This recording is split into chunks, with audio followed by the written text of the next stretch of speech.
मातृशक्ति सबको जय श्री कृष्ण, जय सिया राम, जय श्रीमन नारायण, जय जय श्री राधे। सबसे प्राचीन परंपरा है श्री रामानुज परंपरा। कलयुग के प्रारंभ के 2 दशक भी नहीं निकले हैं और तभी हमारे प्रथमाचार्य का प्रादुर्भाव हो गया। सबसे प्राचीन परंपरा।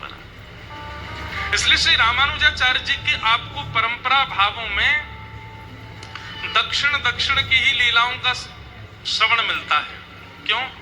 क्योंकि उस काल में वैष्णव परंपराओं को नष्ट करने के लिए बहुत षड्यंत्र रचे जा रहे थे और उन वैष्णव परंपरा को बचाने के लिए रामानुजाचार्य जी ने बहुत प्रयत्न किया। इसलिए उत्तर भारत आए हैं आचार्य चरण, पर इतना विस्तृत उत्तर भारत में उनका निवास वर्णन नहीं आता, क्योंकि दक्षिण भारत में भक्ति प्रगाढ़ थी और ये उस काल की बात है, उस काल की बात है। हमारे वृंदावन के ठाकुर तो प्रकट ही नहीं भये, तब की बात है। हमारे वृंदावन के जितने भी ठाकुर हैं सब 500 वर्ष के अंदर अंदर प्रकट भये और श्री रामानुजाचार्य जी अभी सहस्त्राब्दी महोत्सव लगभग 3-4 साल पहले मना था। 8 साल पहले सहस्त्राब्दी महोत्सव हुआ था, मतलब 1008 वर्ष हो गए रामानुजाचार्य जी को। उस काल में रामानुजाचार्य जी प्रकट हुए। इसलिए ज्ञान परख,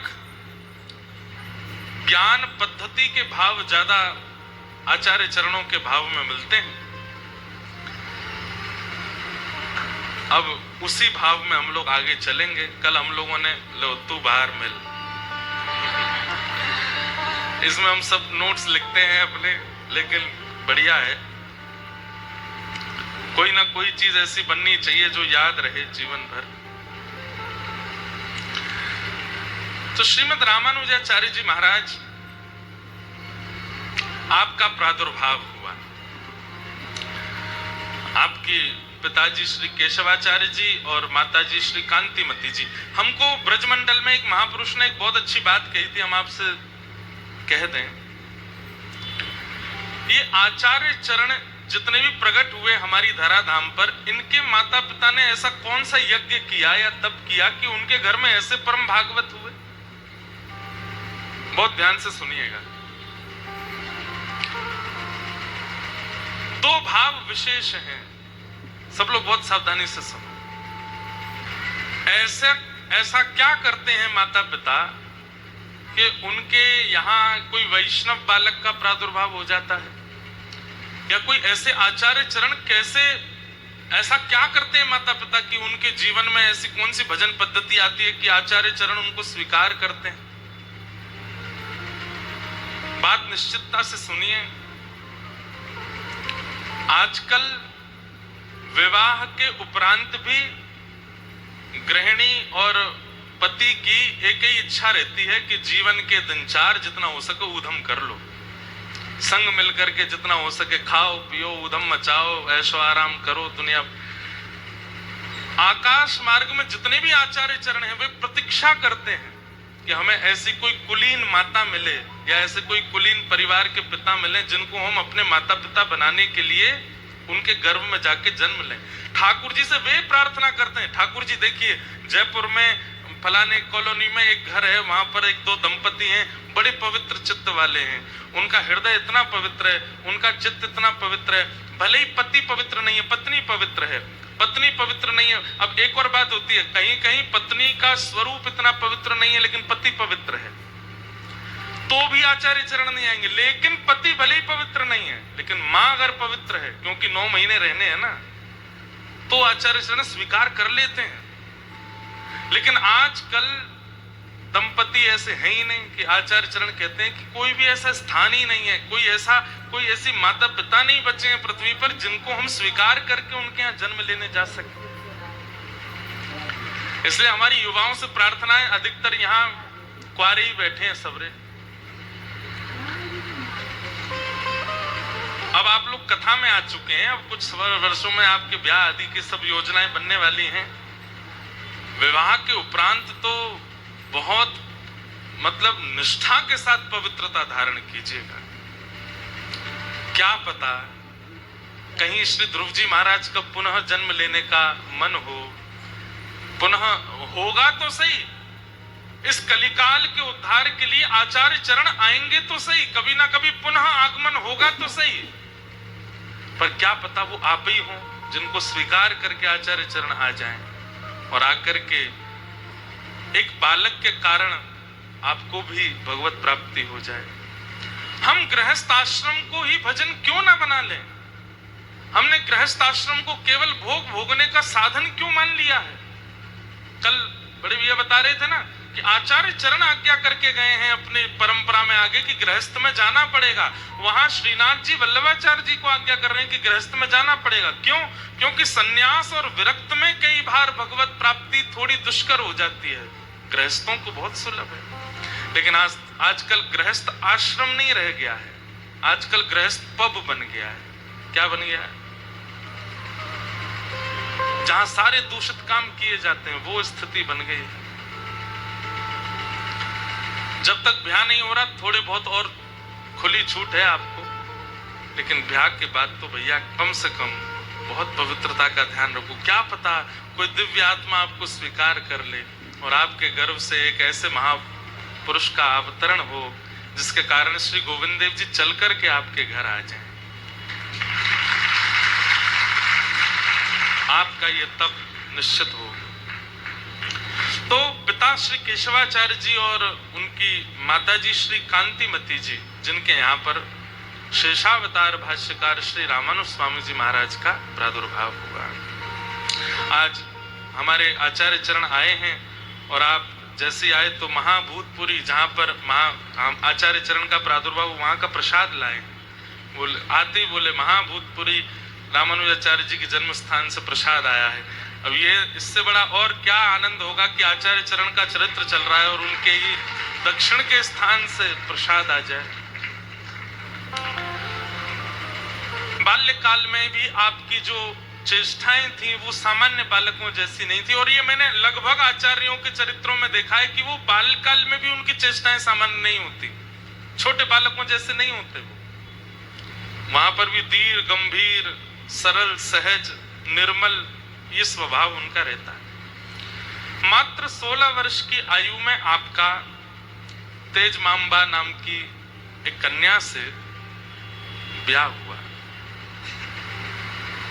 हमारे दक्षिण भारत में माताओं को अम्बा बोलते हैं, तो तेज मां अम्बा उनका नाम, जिनसे आपका विवाह हुआ। कुछ ही वर्ष बाद आपके पूज्य पिताजी श्री केशवाचार्य जी का वैकुंठ गमन हो गया। चरित्र तो देखिए बहुत वृहद है, बहुत विस्तृत है, पर नाभाजी ने जिन जिन भावों का स्मरण रखा है उन्हें मैं आपके सामने प्रस्तुत करूंगा। पिताजी के जाने के बाद आपने मन में विचार किया कि अब हमें कांचीपुरी जाकर के रहना चाहिए, और आप अपनी माताजी और पत्नी को लेकर के कांचीपुरी चले गए। 2 कारण थे कांचीपुरी जाने के।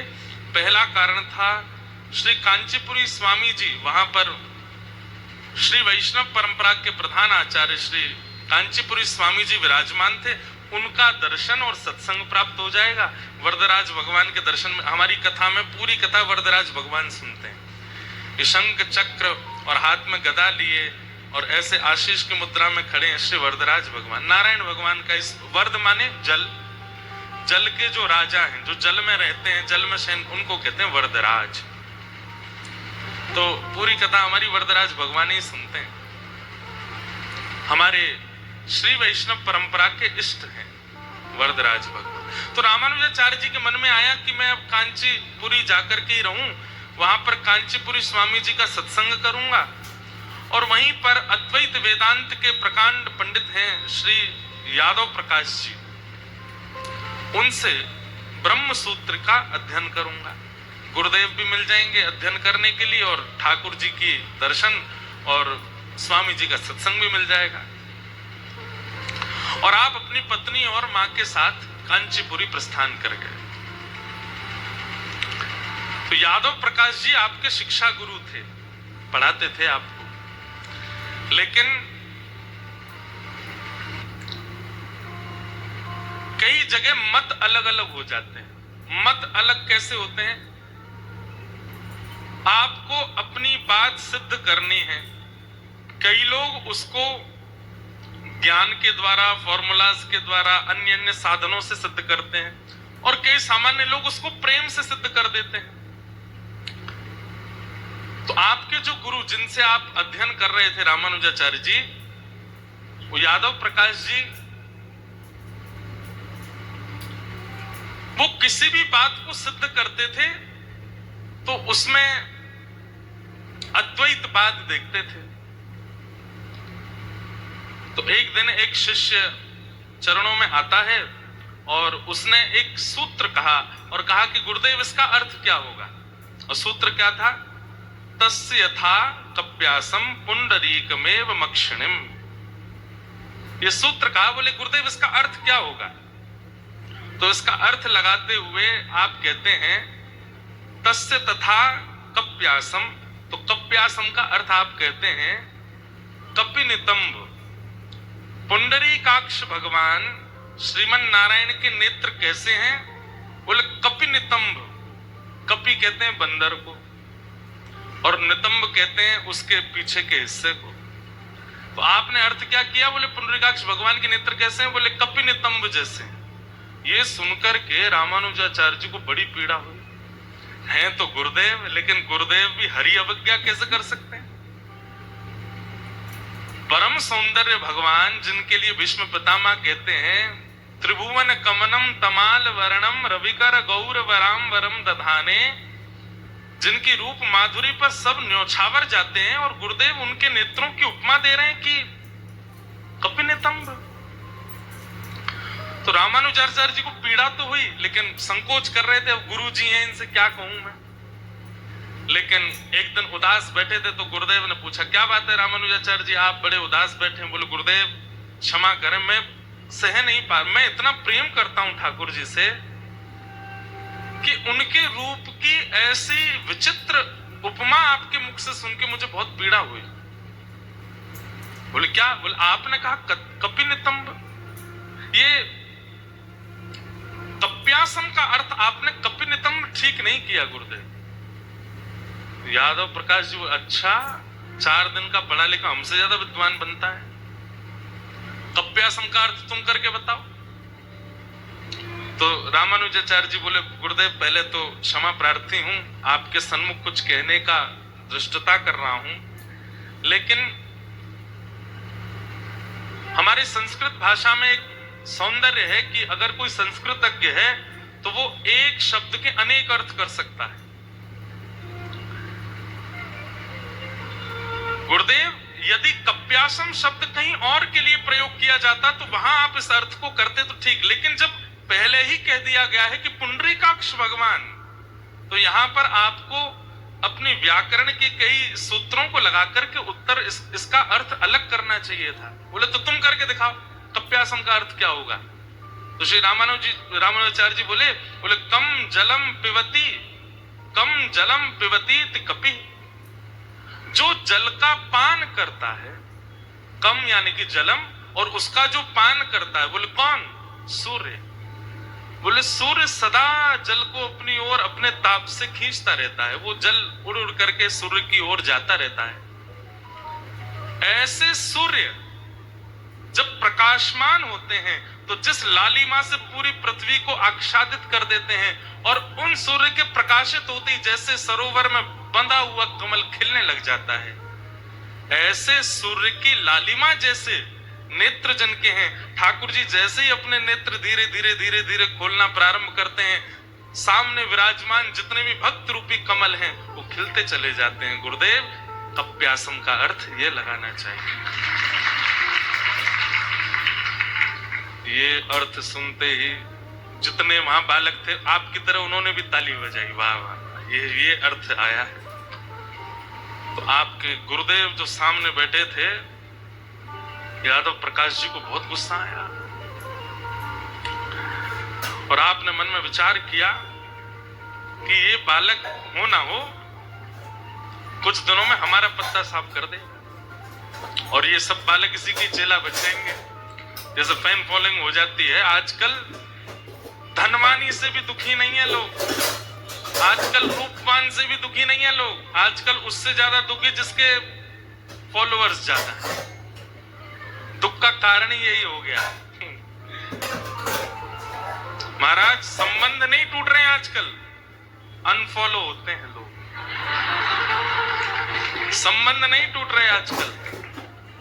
बाबा अब आप लोग तो सब बड़े आनंद में, आपको कोई फॉलो अनफॉलो करे ही ना है। बहुत विचित्र जमाना आता जा रहा है, यही कलिकाल में हम प्रवेश कर रहे हैं। आगामी समय में ये नहीं देखा जाएगा कि हाँ भाई जिस लड़का से हमारी छोरी का ब्याह हो रहा है उस पर संपत्ति कितनी, पढ़ा लिखा कितना, उसके देखो सोशल मीडिया अकाउंट कितने और फॉलो कितने लोग करते हैं, ब्लू टिक लगा कि नहीं लगा। हमने तो आज तक मैंने कि करना ही नहीं है। अपने बस प्रेम से कथा सत्संग भाव देते रहो, आनंद, लोगों को सरलता विनम्रता सिखाते रहो, इससे ज्यादा कुछ नहीं देना है। आज मेरे पैर में चोट लगी, डॉक्टर ने बैंडेज बांध दिया, उसको भी फोटो खींच के डाल देते हैं लोग। कैसा विचित्र समय आ गया है। तो आज से लगभग 1000 वर्ष पहले श्री यादव प्रकाश जी को रामानुजाचार्य जी से इस बात से बैर हो गया क्योंकि वो सिद्धांतिक बातें कर देते हैं और कहीं ना कहीं ऐसा अर्थ लगाते हैं क्योंकि चित्त में प्रेम है, ठाकुर जी के प्रति प्रेम है, इसलिए वो सिद्धांतिक बात भी, वैदिक बातों को भी प्रेम के साथ में प्रस्तुत कर देते हैं, वो सबको भा जाती है। ये बात तो सत्य है बंधुओं, चाहे कितनी भी विद्वत्ता झाड़ लो, चाहे कितने भी क्या कहते हैं अपना वैभव दिखा लो, चाहे कितना भी ऐश्वर्य दिखा लो, लेकिन व्यक्ति के चित्त को सुख तो सामने वाले का प्रेम ही दे सकता है। जिसके चित्त में प्रेम नहीं है, चाहे कितनी भी चीजें हो उसके पास में, आपको आकर्षण कर सकता है व्यक्ति अन्य भावों से, लेकिन आपको शांति तो वही प्रदान करेगा जिसके चित्त में प्रेम होगा।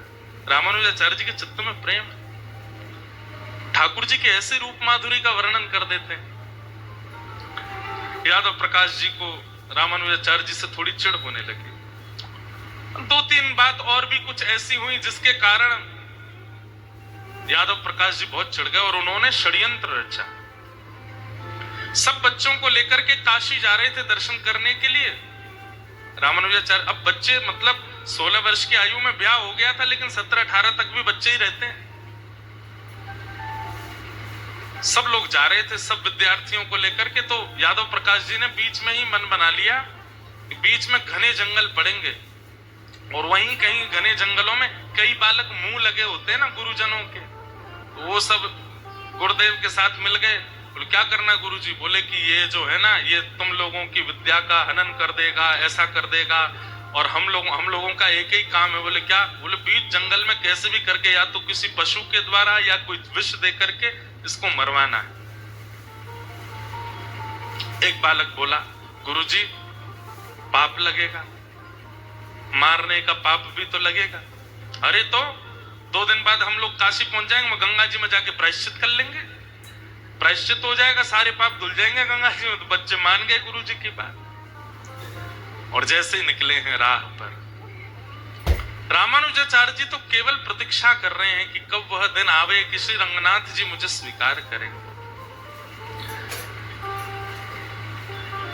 इनका एक मुसेरा भाई जिसका नाम था गोविंद, श्री रामानुजाचार्य जी की मौसी का बेटा, वो भी साथ में ही पढ़ते थे विद्यालय में। तो रास्ते में चलते चलते जब घने जंगल विंध्याचल पहुंचे उत्तर भारत में, तो घने जंगल में जब पहाड़ भी हैं, जंगल भी हैं, नदियां भी हैं, और जहां पता नहीं चल रहा है, ऐसे स्थान को देख करके श्री यादव प्रकाश जी ने सब बच्चों को इशारा करना शुरू किया। बोले यही सही जगह है। तो बच्चों में काना फूसी होने लगी। तो गोविंद वहीं खड़ा खड़ा सुन रहा था। क्या? तो सब कह रहे थे, बोले वहां आगे चल करके वहां से धक्का दे देंगे, या वहां विष खिला देंगे, या और आगे जाएंगे तो वहां शेर भी हैं, वहां पे इसको बांध देंगे, ऐसा कर देंगे सब। तो बोले किसके लिए चर्चा हो रही? बोले रामानुज के लिए। गोविंद ने जैसे ये बात सुनी, एकांत में रामानुजाचार्य जी को ले गए और ले जाकर के बोले तुम अभी यहां से भाग जाओ, ये घना जंगल है, अभी समय है आपके पास, आप अभी यहां से निकल जाओ, ये सब लोग षड्यंत्र रचा रहे हैं आपको मारने का।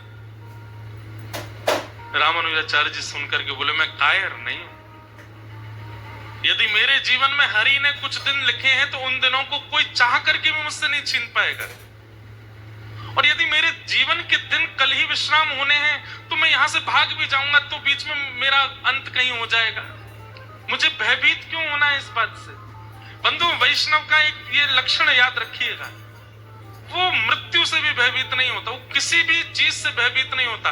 कल को आपके सामने कोई परिस्थिति आ गई तो परिस्थिति को संसारी व्यक्ति कैसे देखता है, अरे राम राम राम, अब क्या होगा, अब क्या होगा। पर वैष्णव कैसे देखता है, ये मेरा प्रारब्ध है, ये मेरे किसी कर्म का फल है, ये तो मुझे भोगना ही पड़ेगा। ठाकुर जी, अगर आप चाहते हैं कि मैं इसको भोगूं तो आप भुगवाइएगा, लेकिन आप चाहते हैं कि ये केवल कुछ दिन की पीड़ा है फिर चली जाएगी तो इसको दूर कर दीजिएगा। वो विचलित नहीं होता है।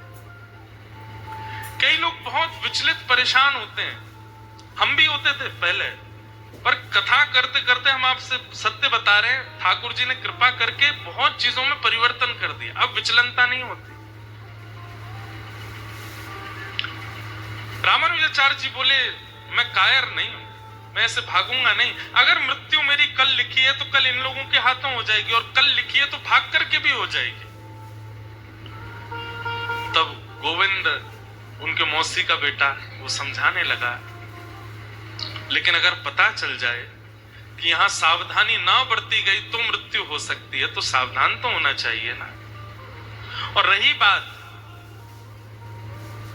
मैं मानता हूं कि तुम अपने हर दिन, बहुत ध्यान से सुनिएगा, बड़ी अच्छी बात है, मैं मानता हूं, गोविंद जी समझा रहे हैं रामानुजाचार्य, मैं मानता हूं कि तुम हर दिन को ठाकुर जी का प्रसाद मान के स्वीकार करते हो, लेकिन क्या तुम्हारी हृदय की इच्छा नहीं कि कभी शंख चक्र गदा पद्मधारी प्रत्यक्ष प्रकट होकर तुमको दर्शन दें? और जब तक वो दर्शन ना हो जाए, तुम्हारी जिम्मेवारी बनती है कि अपने प्राणों की रक्षा करो। कितनी अच्छी बात।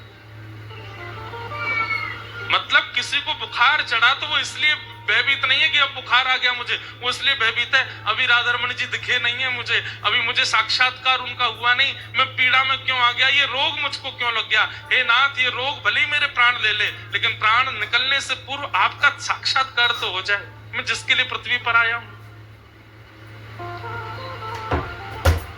कितनी सुंदर बात। रामानुजाचार्य जी इसलिए उस टोली के बीच से भाग गए कि अभी तक नेत्रों से श्याम सुंदर को देखा नहीं, जब तक देख ना लूं तब तक प्राण कैसे त्याग दूंगा। प्राणों की भय नहीं है श्री रामानुजाचार्य जी को। प्राण भले ही चले जाएं, पर जिस कार्य के लिए पृथ्वी पर आए हैं, एक तो वैष्णव उद्धार और दूसरा हरि दर्शन, वो तो करके जाएं कम से कम। भाग तो गए बीच रास्ते से ही, और यहां यादव प्रकाश जी और सब बालकों को लगा कि घने जंगल में कोई जानवर पकड़ के ले गया, उनको खा गया होगा भीतर। यहां तो उत्सव नाच रहे थे ये लोग, बढ़िया है, हमें जो करना था वो अपने आप ही हो गया। लेकिन रामानुजाचार्य जी दौड़ तो गए, अब कहां विंध्याचल, विंध्याचल कहां है? प्रयागराज के पास। और कहां कांचीपुरी। अब इतना लंबा रास्ता, उसमें भी रोड नहीं है, जंगल के रास्ते। यहाँ तो हजारों बच्चे थे, गुरुदेव साथ थे तो निकल पड़े, अब अकेले आ रहे हैं। रास्ते में बस सोचते आ रहे हैं कि कोई जीव ना आ जाए मेरे सामने, कोई मेरा वध ना कर दे, कोई क्यों? क्योंकि अभी हरि से मिलना नहीं हुआ है। तभी आप एक वृक्ष के नीचे बैठ गए, सुबह के दौड़ते दौड़ते कांटे लगे हैं, छिल गए हाथ पैर कहां से, और एक वृक्ष के नीचे बैठे थे, चिंता कर रहे थे कहां जाऊं, किसके पास जाऊं, बालक हैं, अभी भूख लगी है बहुत तेज। इतने में ही दो दंपति यात्री निकले वहां से, और दोनों यात्रा करते हुए जा रहे थे, तो आप उनको देख करके थोड़े सहम गए। और उन दोनों दंपतियों ने जब रामानुजाचार्य जी को देखा तो परम सुंदर बालक आए समीप, बोले अरे बालक तुम कहां जा रहे हो? बोले हम कांचीपुरी जा रहे हैं। अच्छा, हम दोनों भी दक्षिण यात्रा पर जा रहे हैं, हम लोग सेतुबंद आदि दर्शन करने के लिए जाएंगे, और हमें मार्ग भी पता है जंगल का, तुम हमारे साथ ही हो लो, और हमें लगता तुमने कुछ खाया भी नहीं है, कुछ पालो। रामानुजाचार्य जी बोले नहीं आप लोग, बोले नहीं पाओ, क्यों नहीं। तुरंत झोला खोला और सामग्री लेकर के रामानुजाचार्य जी को पाई। रामानुजाचार्य जी बड़े प्रसन्न हो गए, बोले चलो ठाकुर जी आपने मध्य रास्ता में कोई व्यवस्था तो करी। और थोड़ा भय भी कम हो गया कि चलो 2 लोग हैं मेरे साथ। अर्धरात्रि का समय हुआ तो जो दंपति थे उनमें पत्नी उठ करके कहने लगी, अरे मुझे तो बहुत तेज प्यास लगी है, कहीं से जल की व्यवस्था करो। रामानुजाचार्य जी बोले, अब रात्रि में आपके लिए जल कहां से लाऊं, और ये तो घना जंगल है। तो जो पति था वो उठ के बोला, अरे देवी थोड़ा सहन करो, सो जाओ, सुबह होगी चलेंगे, कहीं जल पी लेंगे। प्रातः काल होते ही आप तीनों निकल पड़े। रामानुजाचार्य जी थोड़े आगे चल रहे थे, आगे चल के उन्होंने एक सरोवर देखा।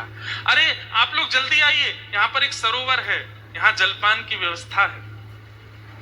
नीचे आप लोग जैसे पहुंचे तो रामानुजाचार्य जी बोले, आप लोग रहिए, अब जल में सिद्धि नहीं है, मैं जाता हूं और अंजलि में भर के आपको पिला दूंगा। और जल भर भर के उन दोनों के हाथ में भर के दिए, बोले आप लोग पान कीजिए, मैं पी लूंगा। दोनों ने पान किया और जैसे ही रामानुजाचार्य जी पान करके और पीछे मुड़ करके देखा तो दोनों अंतर ध्यान साक्षात लक्ष्मी नारायण भगवान ही पधारे श्री रामानुजाचार्य जी पर कृपा करने के लिए। अब तो वही छवि घूम रही है नेत्रों में। बोले वो कहां चले गए? अभी तक आपको पता नहीं चला कि वो ठाकुर जी थे। आप बाहर आकर के ढूंढने लगे, यत्र तत्र ढूंढा, नहीं मिले, पता नहीं कहां चले गए। तभी आप बस कुछ किलोमीटर ही चले होंगे कि इतने में कांचीपुरी आ गई। नगर देख करके आप वहां किसी से बोले, भैया ये कौन सा नगर है? बोले ये कांचीपुरम है। रामानुजाचार्य जी बोले, मैं कल विंध्याचल से निकला हूं और आज कांचीपुरी पहुंच गया। ये इतनी जल्दी पूरा रास्ता नप कैसे गया मेरा? तब उन्हें पूर्ण भरोसा हुआ। बैठ के एकांत में रुदन करने लगे कि साक्षात आए थे मेरे सन्मुख, मैं उनके रूप को पहचान नहीं पाया। मेरी मेरी मेरी पराम्बा मैया ने रात्रि में जल की याचना की और मैं सोता रह गया। लेकिन सुबह जलपान तो कराया ही था अपने हाथ से। कितने करुणा में है करुणा निधान, कितनी करुणा करके मेरे ऊपर पधारे। आप अपने घर पहुंचे माता जी और पत्नी के पास। यहाँ कुछ महीने बाद ये सब लोग काशी से लौट करके आए, यादव प्रकाश जी और सब बालक। और इन्होंने जैसे ही कांचीपुरी में प्रवेश किया तो देखा रामानुजाचार्य जी घूम रहे हैं। ये तो सब बड़े दुखी हो गए। बोले, अरे हमने तो सोचा था कि इसके प्राण चले गए होंगे, ये तो बच गया। रामानुजाचार्य जी उसके पास गया, अरे बालक तुम स्वस्थ हो? रामानुजाचार्य जी बोले, जी गुरुदेव सब आनंद है। अच्छा विद्यालय आना कल से पढ़ने के लिए। रामानुजाचार्य जी बेचारे इतने करुणा निदान, जानते हैं कि ये लोग मुझसे बैर करते हैं, फिर भी पढ़ने गए, वहां जाते हैं। और फिर कल एक प्रसंग हमने सुनाया था, वही घटा। राजा की पुत्री पर ब्रह्म राक्षस आ गया। बड़े बड़े तांत्रिकों को बुलाया गया लेकिन कोई भी समाधान नहीं कर पाया। तब यादव प्रकाश जी गए और उनके प्रवेश करते ही वो ब्रह्म राक्षस हंसने लगा। बोले, तू क्या मुझे हटाएगा? तुझ पर तो और भी बड़ा कलंक पाप लगा हुआ है। क्यों? बोले, अपने ही गुरु से, अपने ही शिष्य से द्रोह करते हो। अरे भाई, शिष्य गुरु से द्रोह करे ये तो सुना गया, पर गुरु शिष्य से द्रोह, नरक में भी स्थान नहीं मिलेगा। मुझे निवृत्त करने का एक ही उपाय है, इनके शिष्य रामानुजाचार्य जी को बुलाओ, उनके चरण दल इस लाली को पिलाओ, सिर पर छीटा दो, उससे चला जाओ। विष्णु पादोतकम पित्वा पुनर्जन्म न विद्यते। ठाकुर जी का चरणामृत लेने से पुनर्जन्म नहीं होता, लेकिन हरिजनों का चरणामृत लेने से इसी जन्म में हरि दर्शन हो जाता है। चित्त के विकार जितने हैं वो सब नष्ट होते चले जाते हैं। इसलिए जबरदस्ती पाम पकड़ के मत ले लेना चरणामृत। शिष्यों को देखिए, शिष्यत्व सीखना पड़ेगा। आचार्य को पता भी ना चले और आप उनका कैंकर्य कर लो। कैंकर्य मतलब सेवा। आचार्य चरण निकल पड़े हैं और आप जैसे वो जिस राह से निकले वहां की रजी उठा करके धर ली, अपने पास सेवा में ले ली है। आचार्य को पता भी ना चले। जैसे एक प्रेमी होता है ना, ऐसे उदाहरणों से समझाना पड़ता है क्योंकि जल्दी समझते हो ना आप लोग। प्रेमी होता है, वो अपनी प्रेयसी को पता नहीं लगने देता कि वो उसको प्रेम करता है, लेकिन उसको सब पता होता है कि ये कहां से जाएगी, कहां बैठेगी, कहां करने वाली है, इसको क्या पसंद है क्या नहीं पसंद, उसको पता नहीं चलने देता है। दूर से ही अपना प्रेम निभाता है और वो तब तक ही स्वच्छ रहता है जब तक वो दूर दूर है। जैसे ही दोनों का मिलन या सामीप्य वर्तन होता है तो फिर प्रेम उतना प्रिय नहीं रहता। ऐसे ही शिष्य को होना चाहिए, गुरु को पता ना चले। हाँ, शरणागति ले ली, शरणागति के बाद में अब आप आग्रह नहीं कर सकते। ठीक है, कुछ भावों के तो आग्रह होते हैं, पर कुछ भावों में जहां लग रहा हो कि थोड़ा संकोच है चित्त में, वहां आप कर दीजिए, उनको पता भी ना चले। पर शिष्य कैसे होते हैं आजकल, वो तो बढ़ चढ़ के, गुरुजी देखिए हमने ये किया, हमने ये किया, हम इतना करते हैं, हम ये करते हैं। ऐसा प्रस्तुत जब आप गुरु के सन्मुख करने लगते हैं ना, तो गुरु की दृष्टि में आपके प्रति फिर भाव आता है कि भाई इतना प्रचार तुम मेरे सामने कर रहे हो, दुनिया के आगे तो कितना ही करते होंगे। गुरु को पता ना चले और आप सेवा कर दो। कितने, अब मुझे तो इतनी वाणियां याद आ जाती हैं। श्री हरिदास परंपरा के हमारे श्री भगवत रसिक देव जी अपने गौरीलाल कुंज के जो आचार्य चरण हुए, जिनके कथा सुनाते हैं, कौन से आचार्य थे? श्री रसिक बिहारी जी, बिहारिन देव जी, उनका चरित्र आता है। कैसी गुरु ने उनकी परीक्षा ली, अद्भुत चरित्र हैं। तो रामानुजाचार्य जी का चरणों तक जब प्रदान किया गया तब वो मुक्त हुए। ये देख करके यादव प्रकाश जी को और गुस्सा आ गया और उन्होंने रामानुजाचार्य जी से कहा, सुनो तुम कल से विद्यालय मत आना, अब हम तुमको पढ़ाना ही नहीं है। रामानुजाचार्य जी बोले, जो आज्ञा, नहीं आऊंगा। आपने आज्ञा दी थी तो मैं आया, अब आप मना कर रहे हैं तो नहीं आऊंगा। तब रामानुजाचार्य जी मन में विचार करने लगे, मैं कांचीपुरी आया किस लिए था? दो कारणों से आया था। एक तो कांचीपुरी स्वामी जी से मुझे उनका सत्संग करना था, दूसरा मुझे इनसे पढ़ना था। अब ये तो मेरे जीवन से चले गए, निश्चित ही मेरी ही कोई कमी रही होगी जो गुरु मेरे जीवन से चले गए। तब कांचीपुरी स्वामी जी के चरणों में जाकर के रोने लगे, बोले अब मेरा कौन सहारा है यहाँ पर? यादव प्रकाश जी ने मेरा त्याग कर दिया, अब आप ही मुझ पर कृपा करो। तब कांचीपुरी स्वामी जी ने आपको हृदय से लगाया, बोले अरे जब नाथ साक्षात रंगनाथ बैठे हो तो फिर कोई अनाथ कैसे हो सकता है? अरे तुमने तो त्याग नहीं किया ना अपने गुरु का, गुरु ही तुमसे चिढ़े बैठे हैं, तो फिर इसमें तुम क्या कर सकते हो? और वो श्रेष्ठ गुरु है नहीं जो अपने शिष्य से चिढ़ जाए, वो केवल आडंबर कर रहे हैं। जैसे अभी हमने मल्लुकपीठ वाले महाराज जी से एक प्रश्न किया था, सुनिएगा ध्यान से। प्रसाद पा रहे थे तो महाराज जी से निवेदन किया, मैंने कहा महाराज जी कई लोगों का आचरण शुद्ध नहीं होता, कई लोगों की दिनचर्या शुद्ध नहीं होती, आचरण शुद्ध नहीं होता, विचार शुद्ध नहीं होते, पर कई बार ऐसे लोग मंदिर में जाते हैं तो आंखों से पनारे बहने लगते हैं। कई लोग ऐसे कथा में आते हैं तो उनके आंखों से आंसू नहीं रुकते हैं, और हम उनको अच्छे से जानते हैं कि इनका खान पान भी शुद्ध नहीं है, आचरण भी शुद्ध नहीं है, फिर भी इतनी भावुकता। मैंने कहा महाराज जी हम अपनी बात कह रहे हैं कि हम अगर कुछ दिन आचरण में कुछ पलट फेर करते हैं तो हमारे आंसू ही नहीं आते लाल जी को देख करके। हमको इतना बोध होता है कि आचरण शुद्ध ना होने से जब हमारी भावुकता नष्ट हो जाती है, कोई व्यक्ति जो सदा दुराचरण ही करता इतना भावुक कैसे हो जाता है ठाकुर जी के आगे जाके? महाराज जी ने इसका बहुत अच्छा उत्तर दिया। महाराज जी क्या उत्तर देते हैं? बोले जैसे पिक्चरों में हीरो के मर जाने पर हीरोइन सिर पटक पटक करके रोती है, उसको पता है कि मरा नहीं है लेकिन कैमरा चालू है, मुझे दिखाना है सबको। और उसको देखने वाले सोचते हैं अरे राम राम कितनी भावुक हो रही है बेचारी, कितना रो रही है।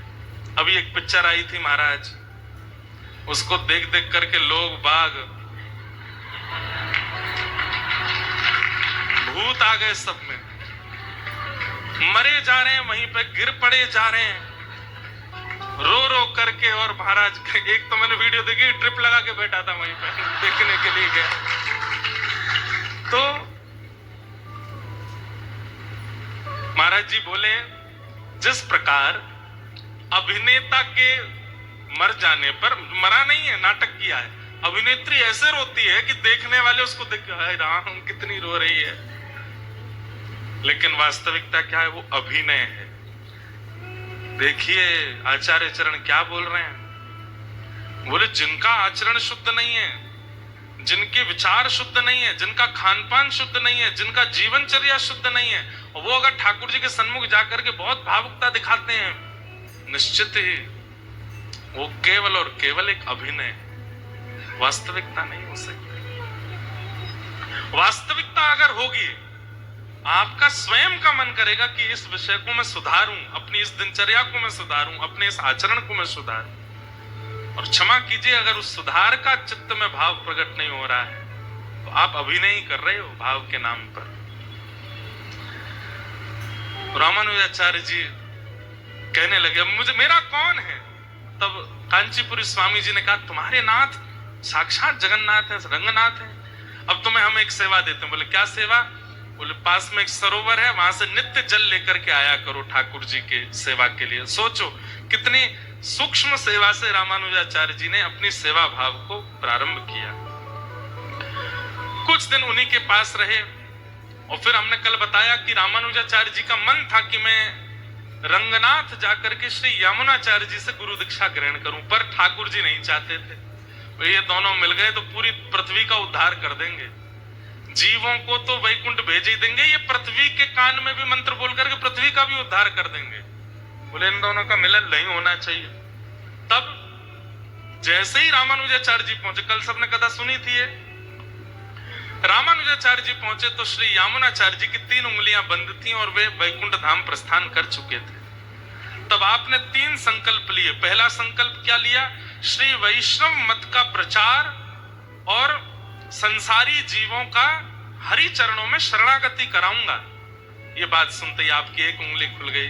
दूसरी बात आपने कही, ब्रह्म सूत्र और विष्णु सहस्त्र नाम पर श्री भाष्य लिखूंगा, दूसरी उंगली खुल गई।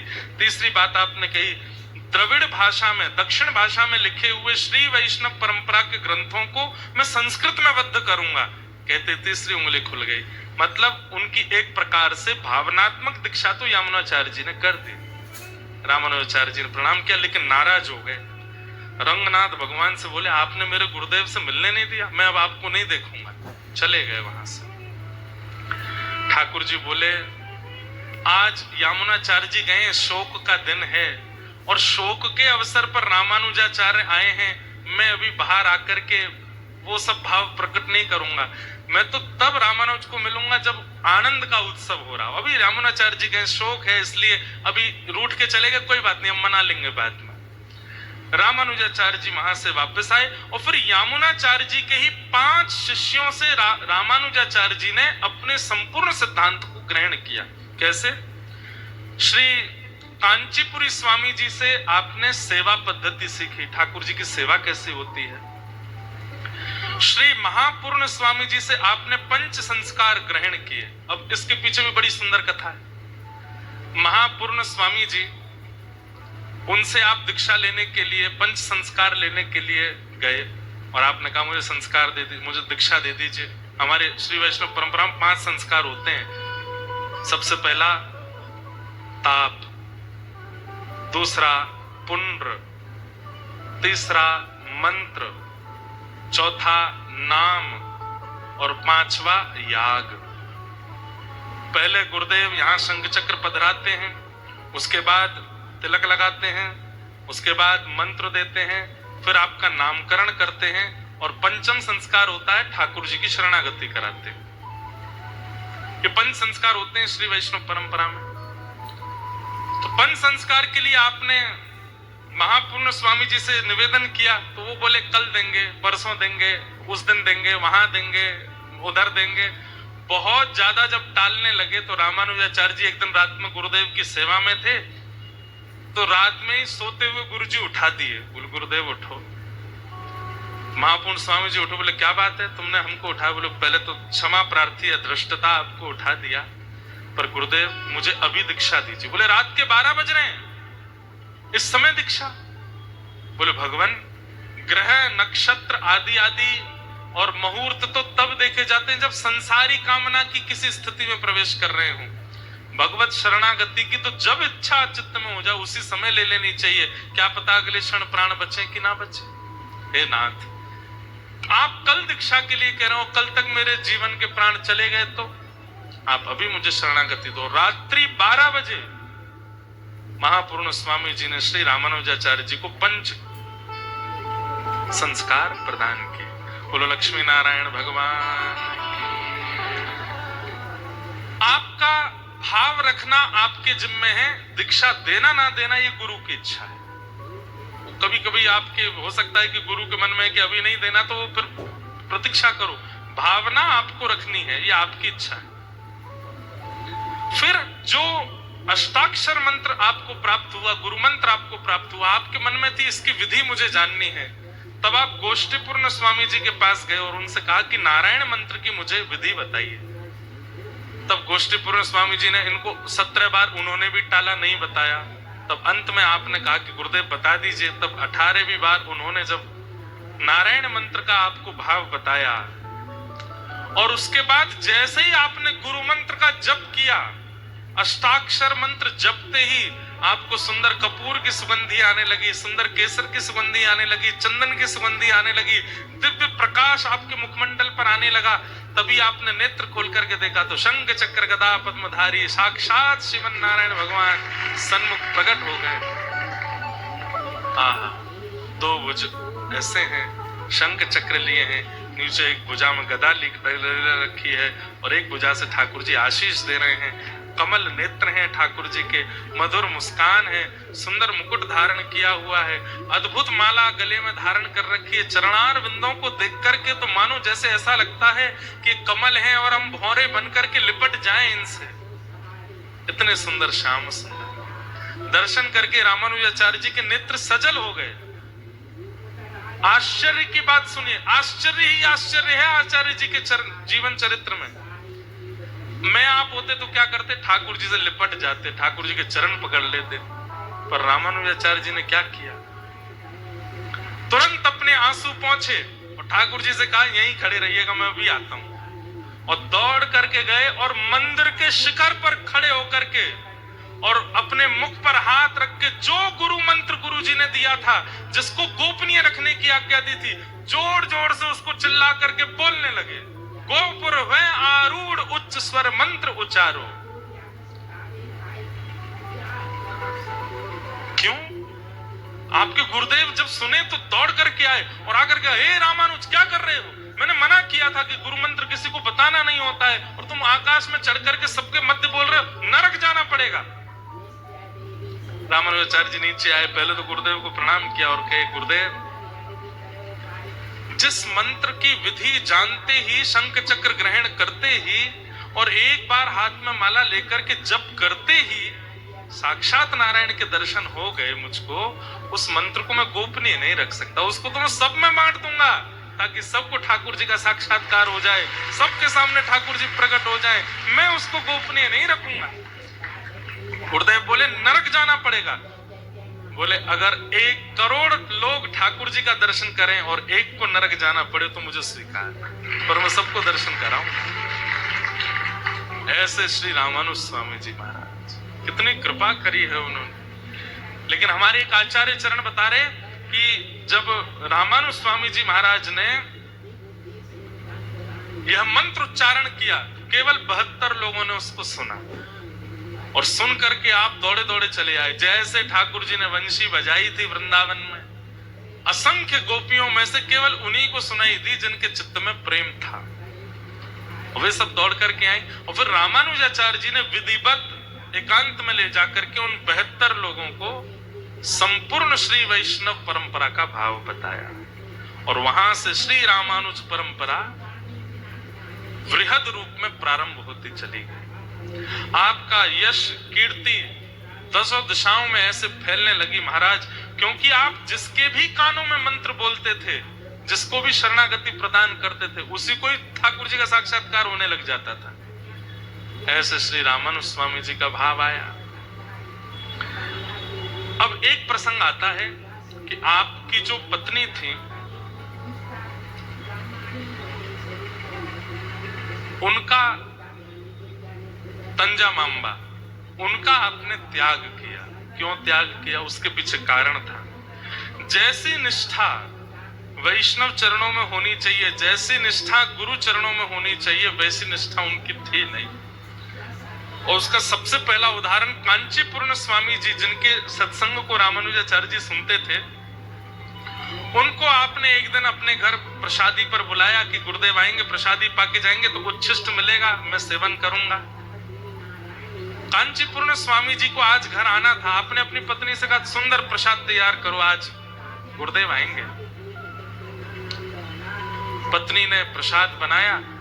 आप बोले कि बस मैं लेने जाता हूं महाराज जी को, तब तक तुम व्यवस्था रखना। अब ये निकले महाराज जी को लेने किसी मार्ग से, यहाँ कांचीपुरम स्वामी जल्दी जल्दी आए और घर पर आकर के बोले, अरे बिटिया सुनो, वरदराज भगवान की सेवा में मुझे जल्दी जाना है, इसलिए मैं जल्दी आ गया हूं, तुम जल्दी मुझे प्रसाद पवा दो। उन्होंने प्रसाद पाया। प्रसाद पाने के बाद जो उच्छिष्ट बचा, उसके प्रति भावना ना रख करके आपने उस उच्छिष्ट को बाहर खड़ा, कोई ऐसी कोई राह चलता व्यक्ति था, उसको कहा इधर आइए, थोड़ा भोजन बचा है, लो खा लो, उसको दे दिया। और इतना ही नहीं, स्वयं स्नान करके दोबारा रसोई बनाने लगे। रामानुजाचार्य जी लौट करके आए, आकर के देखा, अरे देवी ये चौका कैसे लगा है, और तुम अभी रसोई तो बना चुकी थी। वो बोले कांचीपुरम स्वामी जी तो पाकर के चले गए। पाके चले गए? प्रसाद कहाँ है? उनका जो तिनका प्रसाद, उच्छिष्ट प्रसाद, वो कहाँ है? बोले वो तो मैंने राह चलते एक था, उसको मैंने कहा वो उच्छिष्ट है, इसको घर में क्या रखना, उसको बांट दिया, चौका लगा के स्नान भी कर लिया। रामानुजाचार्य जी बोले तुम आचार्य चरणों के उच्छिष्ट की महिमा नहीं जानते? जानती तो हूं, पर पता नहीं मेरे मन से भाव नहीं आता। रामानुजाचार्य जी के नेत्र बंद हो गए। सह रहे हैं, कोई बात नहीं। उस समय रात्रि भर रामानुजाचार्य जी सोए नहीं। पूरे विश्व का कल्याण करने के लिए हम आए हैं, लेकिन जो संग रहती है इसी का ही नहीं कर पा रहे। जिनसे मंत्र उपदेश लिया, ऐसे महापूर्ण स्वामी जी, उनकी पत्नी और रामानुजाचार्य जी की पत्नी दोनों जल भरने के लिए जा रही थी, और जल भर के दोनों लौट रही थी, तो महापूर्ण स्वामी जी की पत्नी के घड़े से थोड़ा जल छिटक गया। और रामानुजाचार्य की जी जो पत्नी थी, वो बहुत आचार विचार बहुत ज्यादा पालन करती थी उनका, ये शुद्ध है, ये अशुद्ध है, ऐसा वैसा। तो जैसे ही जल गिरा तो उन्होंने बहुत सुना दिया, संभल के नहीं चला जाता है, आपने जल गिर दिया, ये कर दिया, वो कर दिया, आदि इतना सुनाया कि उनकी जो पत्नी थी महापूर्ण स्वामी जी की, वो इतनी व्यथित हो गई। घर जाकर के उसने महापूर्ण स्वामी जी से कहा कि आप तो कहते हैं कि रामानुज आपको गुरु तुल्य मानते हैं और उनकी पत्नी हमारा अपमान करती। तो महापूर्ण स्वामी जी ने कहा कि मैं रामानुजाचार्य जी के प्रति कभी दोष भाव लाना नहीं चाहता, और है भी नहीं, वो आचार्य तुल्य हैं, वो सदा आचार्य ही रहेंगे। पर अब हमें लगता है कि अब हमें कांचीपुरी छोड़ के जाना चाहिए। बहुत दिन हो गए यहाँ रहते रहते, अब रंग श्री रंगम चलते हैं, वहां रहेंगे। और बिना किसी को बताए अर्धरात्रि में महापूर्ण स्वामी जी पत्नी सहित चले गए। रामानुजाचार्य जी दूसरे दिन दर्शन करने के लिए गए, तो उनको पता चला कि आपकी पत्नी के कुछ ऐसे व्यवहार के कारण महापूर्ण स्वामी जी और उनकी पत्नी श्री रंगम चले गए हमेशा के।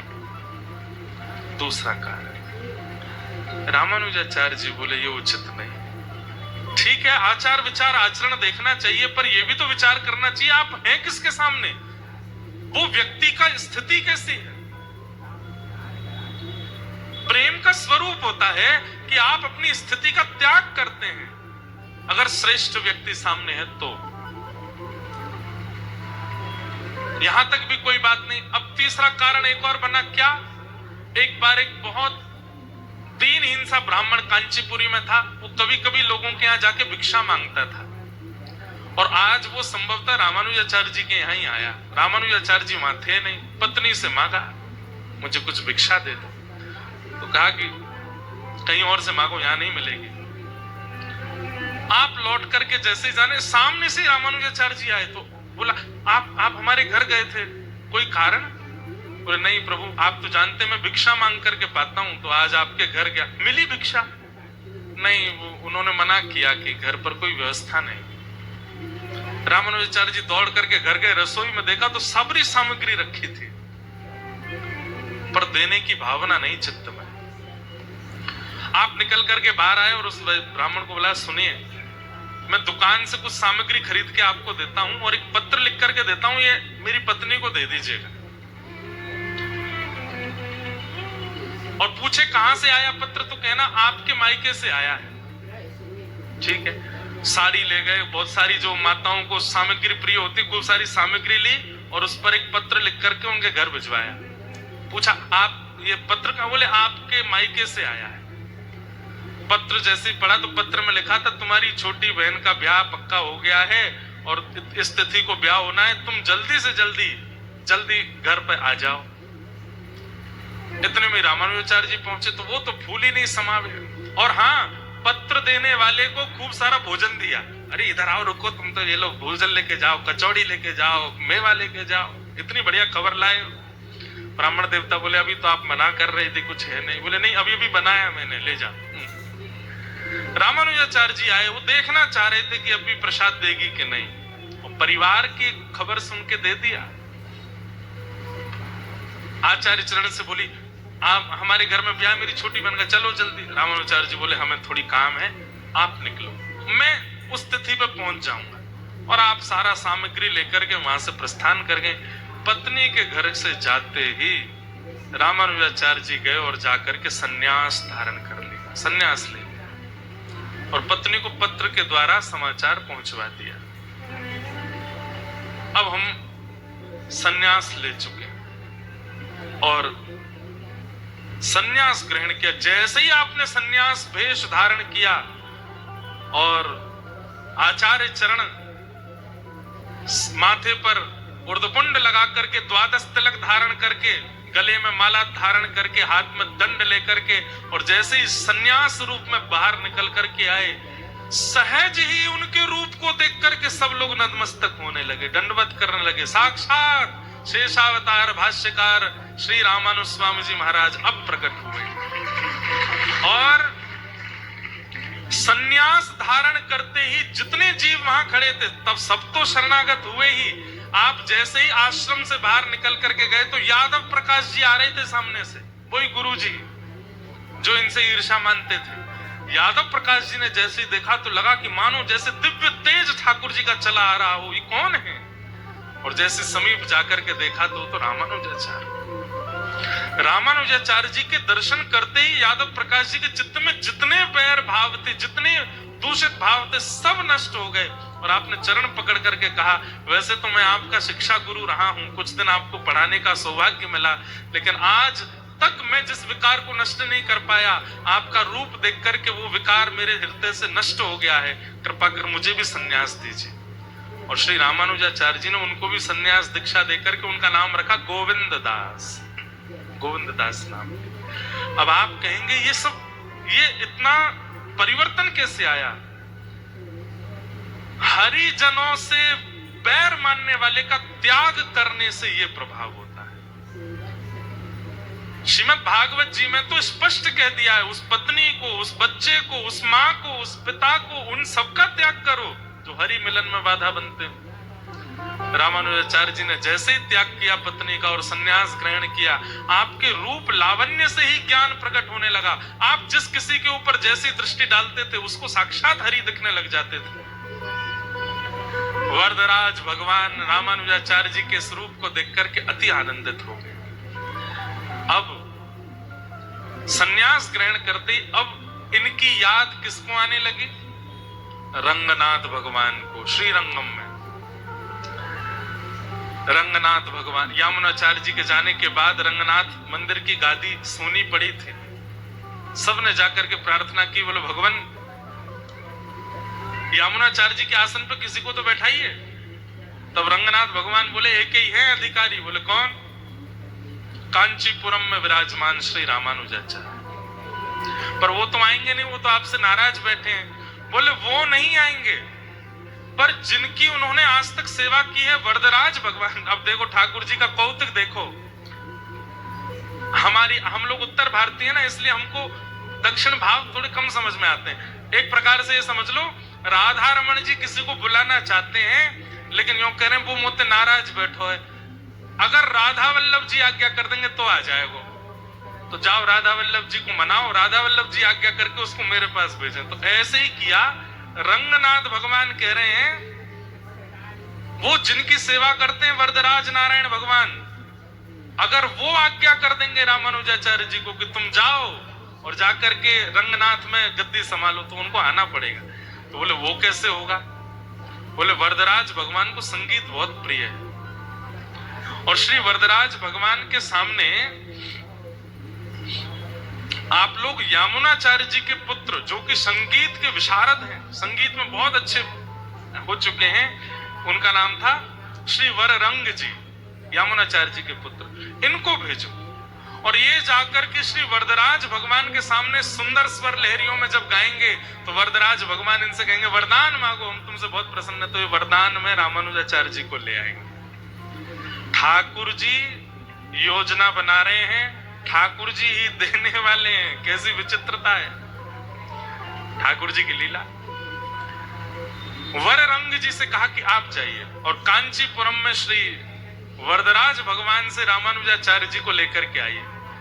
वररंग जी जब आए तो रामानुजाचार्य जी ने उनका सत्कार किया। यामुनाचार्य जी के पुत्र हैं, आइए पधारिए। कैसे आए? बोले वरदराज भगवान के सामने राग सेवा करनी है, और आप उनके सामने बैठकर के राग सेवा करने लगे, गाने लगे भाव। अब भाव तो उन्होंने कुछ तमिल में गाया होगा,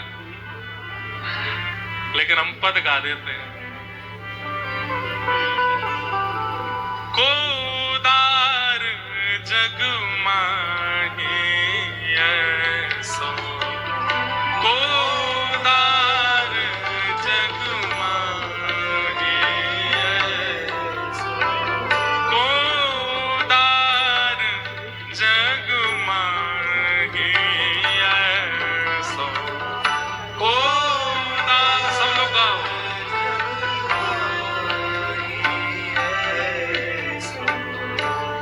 बिन सेवा जो द्रवे दीन पर, बिन सेवा जो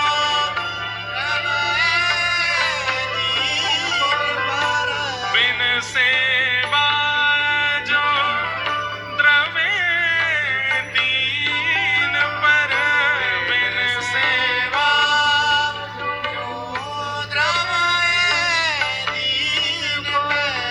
राम सरिस को नाही जग माही, राम सरिस को नाही जग माही, कोदार जग माही ऐसो, कोदार जग माही। तुलसीदास सब भांति सकल सुख, तुलसीदास सब भांति सकल सुख, तुलसीदास सब भांति सकल सुख, तुलसीदास सब भांति सकल सुख, जो चाहसी मन मेरो मेरो, जो चाहसी मन मेरो, तो भुज राम काम सब पूरन, तो भुज राम काम सब पूरन, करे कृपा निधि तेरो तेरो, करे कृपा निधि तेरो हे, कोदार जग माही ऐसो, कोदार जग माही। श्री वररंग जी ने ऐसा गायन किया, वरदराज भगवान प्रसन्न हो गए। सब लोग मार्ग दे दो, इधर देखो, वररंग जी ने ऐसा गायन किया, श्री वरदराज भगवान जो सामने विराजमान मूर्तिमंत थे प्रकट हो गए प्रत्यक्ष, और प्रकट होकर के श्री वररंग जी को हृदय से लगा करके बोले, वरदान मांगो, क्या चाहिए। श्री वररंग जी ने अपनी झोली फैला करके कहा कि आचार्य चरण श्री रामानुजाचार्य जी को हमें दे दीजिए, हम श्री रंगनाथ ले जाना चाहते हैं आपको। तो श्री वरदराज भगवान थोड़े तो भावुक हो गए। तो वररंग जी बोले, मैं आपकी लीला नहीं समझ पाता ठाकुर जी, आप ही वहां बैठे हो, आप ही यहाँ बैठे हो, आप भावुक क्यों हो रहे हो, ये वहां जाके आपकी सेवा करेंगे। बोले, हम हैं एक ही रूप है हमारा, पर यहाँ आचार्य चरण हमको विराजमान करते हैं तो उनके भाव से हम सुख लेना प्रारंभ कर देते हैं। लेकिन आपने मांगा है तो हम कहेंगे, और आपने रामानुजाचार्य जी से कहा कि हे श्री रामानुज, आप अब रंगनाथ पधारो, अब श्रीरंगम जाकर के वहां विराजमान होइए और श्री रंगनाथ मेरे स्वरूप का कैंकर्य कीजिए। तब आचार्य चरण बोले, देखिए हैं तो हम उनसे नाराज, पर आप आज्ञा कर रहे हैं तो हम जरूर जाएंगे। और श्री रामानुजाचार्य जी महाराज अब श्रीरंगम के लिए प्रस्थान किए। असंख्य वैष्णवों की टोली साथ में चल रही है, सब नाच रहे हैं, गा रहे हैं, आनंद कर रहे हैं, और तो और कौन आनंद करे, साक्षात रंगनाथ भगवान आनंद कर रहे हैं। यहाँ ठाकुर जी श्री रंगनाथ भगवान अपने आचार्यों को कह रहे हैं, जैसे घर में कोई आते हैं तो घर का एक व्यक्ति, वो उसका काम ही यही है, वो करते कुछ नहीं है, बस बताते रहेंगे, यहाँ पे फूल लगा दो, यहाँ पे सोफा लगा दो। तो ठाकुर जी क्या करते हैं, पूरे दिन श्री रंगनाथ भगवान जिन जिनको उनका अनुभव होता, सबको नहीं होता उनका अनुभव, जिन जिनको ठाकुर जी अपना अनुभव कराते हैं उनसे जाके कहते हैं, सुनो तुमने चौक पुराया कि नहीं, अरे रामानुजाचार्य जी आ रहे हैं, चौक जाकर के सुंदर सजा दो। कोई पुष्प माली से कहते हैं, अरे तुम वहां वाटिका में जाना, वहां बड़े अच्छे अच्छे पुष्प हैं, वो पुष्प लेकर के आना। पुष्प माली बोला, वो वाटिका का आदमी बहुत क्रोधी है, अपने पुष्प लेने नहीं देता। ठाकुर जी बोले, चिंता नहीं करो, हम उसकी मति बदल देंगे, रामानुजाचार्य जी आ रहे हैं, सुंदर सुगंधी वाले पुष्प लेकर के आओ। हलवाइयों से जाकर के श्री ठाकुर जी स्वयं व्यवस्था देख रहे हैं, क्यों, रामानुजाचार्य जी पधार रहे। भैया ठाकुर जी के लिए तो सुना होगा कि ठाकुर जी घर आ रहे हैं तो घर की व्यवस्था विदुर जी कर रहे हैं, विदुरानी कर रही हैं, सब कर रहे हैं, पर आज श्री रंगनाथ भगवान स्वयं पूरी नगरी को सजवा रहे हैं, क्यों, मेरे रामानुज आ रहे हैं, मेरे अति प्रिय आचार्य आ रहे हैं। चौक पुराओ माती रंगाओ, आज मेरे पिया घर। अरे हमारे पिया केवल गोविंद देव जी थोड़ी हैं, गोविंद देव जी के पिया हम भी तो हैं, वो भी तो हमसे प्रेम करते हैं। अरे हम आपसे कितना कहें, आप जितना तरसते हैं ना उनको देखने के लिए, आपसे दुगना तरसते हैं आपको देखने के लिए। वे तो चाहते हैं कि कभी ऐसा अवसर आए कि ये जो देहली है बीच में, इसको लांग के आप भीतर आ जाओ और गोविंद देव जी को अपने हृदय से लगाए। वो तो बैठे हैं इसके लिए। आज छवि का अनुभव करो, शंख चक्र गदा पद्मधारी साक्षात नारायण, जिनके कारण पूरी पृथ्वी संभली रहती है, वे पूरे रंगनाथ मंदिर में घूम रहे हैं और सबको व्यवस्था बता रहे हैं, क्यों, रामानुजाचार्य जी आ रहे हैं। तेरी सखी मंगल गाओरी, धरती अंबर सजाओरी, उतरेगी आज मेरे पी की सवारी, अरे कोई काजल लाओरी, मोहे काला टीका लगाओ जी, उनकी छवि से लगूं मैं तो प्यार। क्यों, अब देखो, आज तक मैंने ये भाव गाया नहीं कथा में, आज क्यों गा रहा हूं। रामानुजाचार्य जी नाराज होके गए थे रंगनाथ भगवान से, तो रामानुजा ठाकुर जी का भाव है कि कहीं रामानुजाचार्य जी आए, गुस्सा में तो अभी भी हैं, लेकिन आज मेरा श्रृंगार ऐसा करो कि मुझे देख करके रामानुजाचार्य जी आनंदित हो जाए। स्वयं श्रीमन नारायण भगवान, रंगनाथ भगवान पूरी व्यवस्थाओं में लगे हैं। आचार्य चरणों को बुला करके कह रहे हैं, अरे द्वार पर जाओ, मुझे पालकी की सुगंधी आ रही है, मुझे ढोल नगाड़ों की आवाज आ रही है, रामानुजाचार्य जी आने वाले। सब व्यवस्थाएं करा दी, स्वयं बैठे गर्भगृह में, लेकिन जैसे ही आचार्य चरण द्वार पर आए, ठाकुर जी रोक नहीं पाए स्वयं को और दौड़ करके गए और सातवीं दोहरी पर जाकर के श्री रामानुजाचार्य जी को श्रीमन नारायण भगवान ने अपने अंक से रामानुजाचार्य जी के नेत्र सजल हैं, यहाँ ठाकुर जी के नेत्र सजल। रामानुजाचार्य जी उदास होकर के गए हैं तो ठाकुर जी मानो मना रहे हैं, अब तो आप नाराज नहीं है ना मुझसे। वो मुझे करना था, मैं चाहता था कि आप और रामानुजाचार्य जी मिले, मुझे तो सुख मिलता, लेकिन अब आप नाराज मत होइए और कैंकर्य में पधारिए। सबको दर्शन नहीं हो रहा है इस स्थिति का, कुछ लोगों को दर्शन हो रहा है और उनके नेत्रों से आंसू गिर रहे हैं। बाकी सब सोच रहे हैं ये रो क्यों रहे हैं, और ये रामानुजाचार्य जी किसको हृदय से लगा रहे हैं। साक्षात नारायण खड़े हैं सामने स्वागत के लिए, और हाथ पकड़ करके श्री रंगम में रामानुजाचार्य जी का स्वयं नारायण स्वागत करते हैं, उन्हें आसन अभिषिक्त करते हैं। बोलो श्री रंगनाथ भगवान की। एक हमारे यहाँ पता नहीं कहां से एक तो ये संप्रदायों में बड़ा विष घोलने लगे हैं सब लोग। कई लोग कहते हैं कि आप रामानुज परंपरा के हो, आपके इष्ट नारायण हैं, आपको ठाकुर जी तो कभी मिलेंगे ही नहीं, आपको प्रिया जी तो कभी मिलेंगे नहीं। आप रामानंदी परंपरा के हो, आपको तो राम जी के हो, आपको ठाकुर जी कैसे मिलेंगे।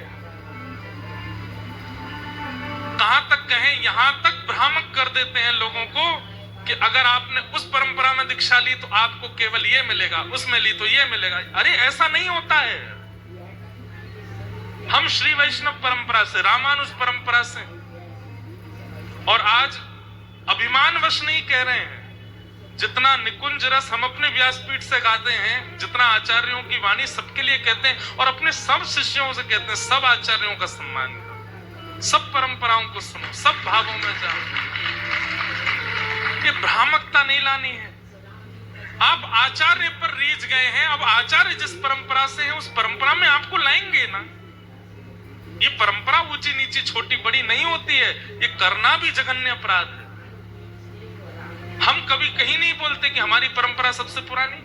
अरे सब अभी रहवासा में कथा करके आए पूज्य हमारे मलुकपीठ वाले महाराज जी रामानंदी वैष्णव, अब यहाँ कथा कर रहे हैं। यहाँ सुख संप्रदाय का संपूर्ण स्थान है और सब बैठे हैं, सब साथ में मिलकर के, सब पाना तो हरि को ही चाहते हैं ना, कोई किसी को विशेष थोड़ी मिल जाएगा कुछ।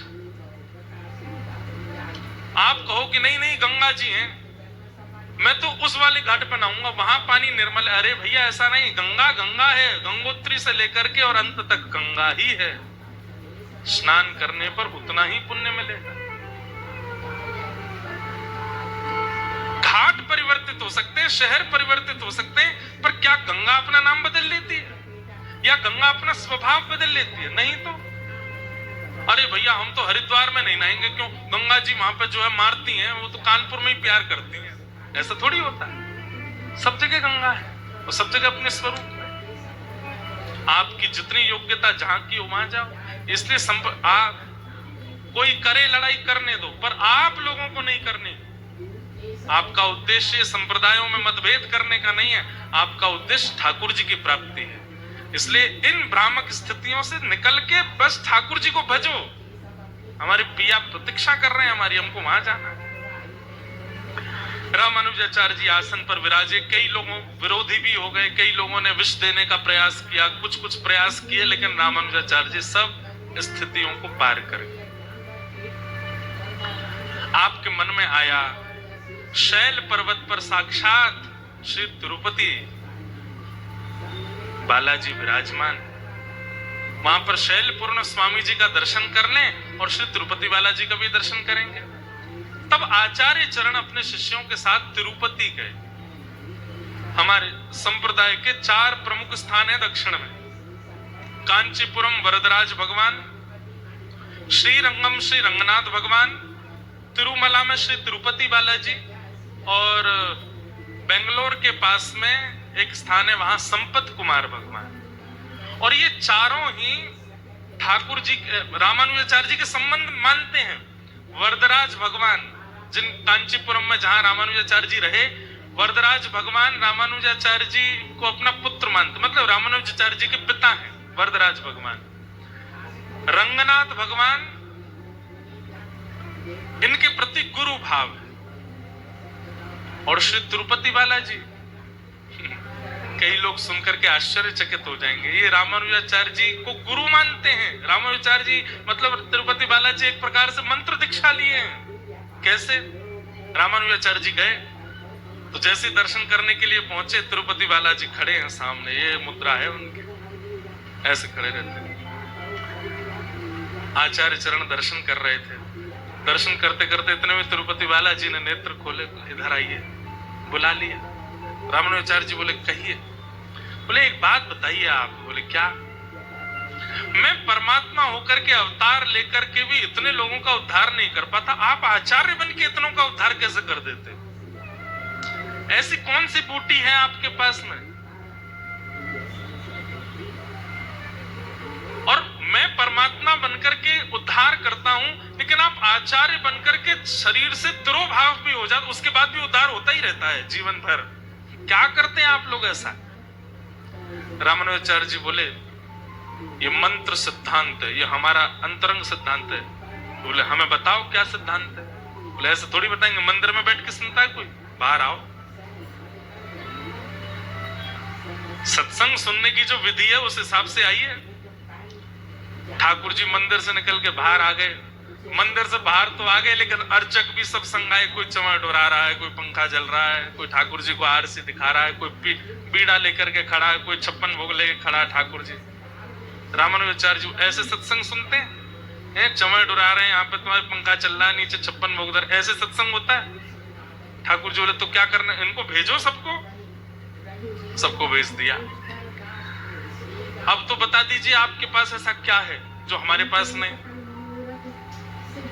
तो रामानुजाचार्य जी इतने, वेंकटेश भगवान तिरुपति बालाजी थोड़े ऊंचे, तो रामानुजाचार्य जी ऐसे बोले सत्संग सुनाने वाला ऊपर होता है, सुनने वाले को नीचे आना पड़ता है। बोले आप ये क्या कर रहे हैं? बोले थोड़ा नीचे बैठो। थोड़े नीचे हुए। बोले हाँ अब ठीक है, अब इधर आओ। समीप गए ठाकुर जी, तिरुपति बालाजी बोले अपना कान आगे करो। जैसे ही कान आगे किया, श्री रामानुजाचार्य जी ने तुरंत अष्टाक्षर मंत्र सुना दिया, गुरु मंत्र दे दिया। और जैसे ही अष्टाक्षर मंत्र सुनाया, ठाकुर जी बोले ये क्या है? बोले यही तो है हमारी बूटी। ठाकुर जी बोले लो ये तो मेरा ही नाम है। बोले यही तो बात है, आपका ही नाम उद्धार करता है, नाथ पूरे विश्व का। जो काम आप नहीं कर सकते वो आपका नाम करता है। और सुनिए, बोले क्या अब आपकी दीक्षा हो गई है हमसे, अब आप हमारे चेला हो गए हो। और तिरुपति बालाजी बड़े प्रसन्न हो गए। पूरे दक्षिण में आप जाएंगे, श्री रामानुजाचार्य जी ऐसे बैठे हर मंदिर में, लेकिन एकमात्र तिरुपति बालाजी में रामानुजाचार्य जी ऐसे बैठे, क्योंकि श्री तिरुपति बालाजी जितने भी श्री वैष्णव हैं जो उर्दपुंड लगाते हैं, श्री वैष्णव परंपरा में दीक्षा लेते हैं, उन सबके गुरु भाई हैं। कौन? तिरुपति बालाजी। तिरुपति बालाजी उनके गुरु भाई हैं। गोविंदा गोविंदा वेंकटरमणा गोविंदा। एक बार जरूर जाइए भैया, बहुत आनंद आता है वहां पे, तिरुपति में दर्शन करके आनंद आ जाता है। तो इस प्रकार ठाकुर जी ने वहां आनंद किया। तभी आपको खबर मिली। बोले कौन? बोले एक ठाकुर जी का बड़ा अद्भुत विग्रह विराजमान है। बोले कहां पर? थोड़ा उत्तर में, उत्तर से थोड़ा पूर्व की ओर। कौन? जगन्नाथ। हमारे पीछे गाओ जगन्नाथ चक्का नैन लीला चलवारे, तू न संभाले तो हमें कौन संभाले, हे तू न संभाले तो हमें कौन संभाले। हे जगन्नाथ चक्का नैन, हे जगन्नाथ चक्का नैन लीला चलवारे, तू न संभाले तो हमें कौन संभाले, ओ तू न संभाले तो हमें कौन संभाले। ओ मेरी नैया है अब तो तेरे हवाले, मेरी नैया है अब तो तेरे हवाले, ओ मेरी नैया है अब तो तेरे हवाले, मेरी नैया है अब तो तेरे हवाले। ओ हमें तू न संभाले तो हमें कौन संभाले, हाँ तू न संभाले। भुजा उठा के गाओ, हे जगन्नाथ चक्का नैन, जगन्नाथ चक्का नैन लीला चलवारे, तू न संभाले तो हमें कौन संभाले, तू न संभाले तू न संभाले तो हमें कौन संभाले, तू न संभाले। श्री जगन्नाथ महाप्रभु की।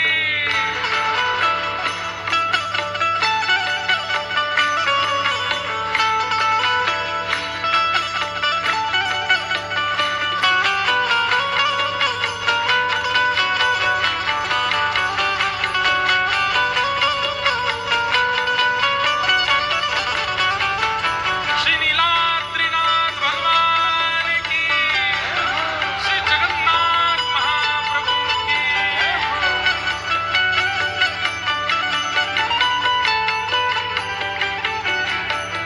गाइए, ओ तुम्हें छोड़ जाऊं मैं अब किसके दुआरे, तुम्हें छोड़ जाऊं मैं अब किसके दुआरे, हाँ तुम्हें छोड़ जाऊं अब मैं किसके दुआरे, तुम्हें छोड़ जाऊं अब मैं किसके दुआरे। ओ तू न संभाले तो हमें कौन संभाले, तू न संभाले तो हमें कौन संभाले, हाँ तू न संभाले तो हमें कौन संभाले, तू न संभाले तो हमें कौन। हे जगन्नाथ चक्का नैन, जगन्नाथ चक्का नैन लीला चलवारे, तू न संभाले तो हमें कौन संभाले, हाँ तू न संभाले तो हमें कौन संभाले, तू न संभाले तो हमें कौन संभाले, तू न संभाले तो हमें कौन। बल बलभद्र सुभद्रा मैया की।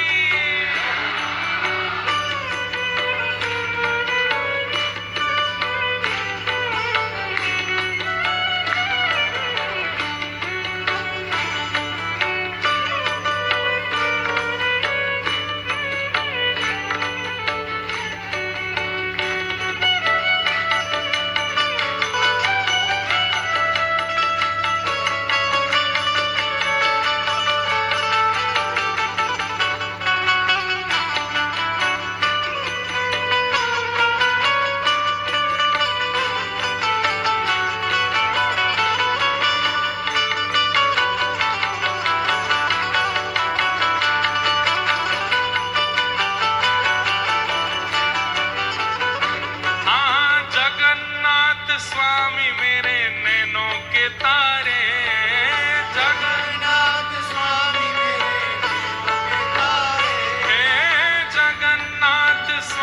मेरे नैनों के तारे, जगन्नाथ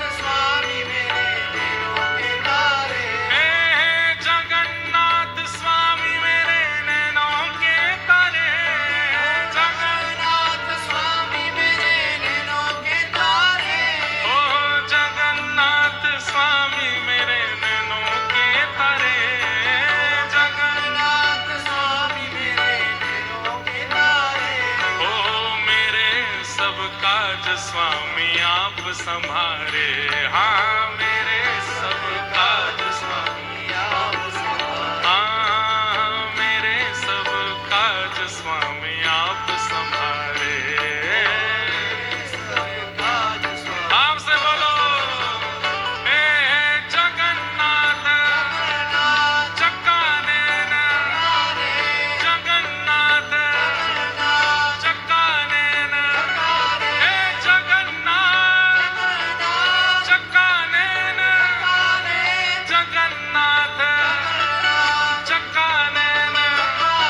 देखो आप लोगों को मुद्रा नहीं पता जगन्नाथ जी कैसे, ऐसे यही मुद्रा धारण करो। हाँ अब गाओ जगन्नाथ चक्काने हे जगन्नाथ चक्काने लीला चलवारे तू न संभाले तो हमें कौन संभाले, हाँ तू न संभाले तो हमें कौन संभाले, हे तू न संभाले तो हमें कौन संभाले,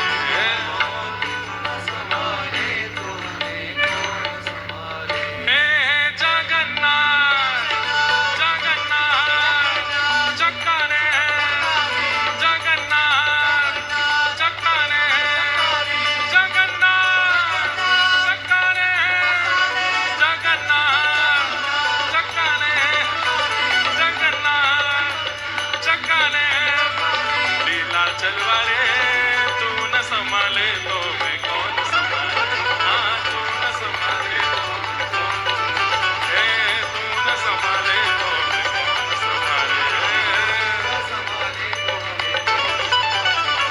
जगन्नाथ चक्काने जगन्नाथ चक्काने हे जगन्नाथ चक्काने। देखो ये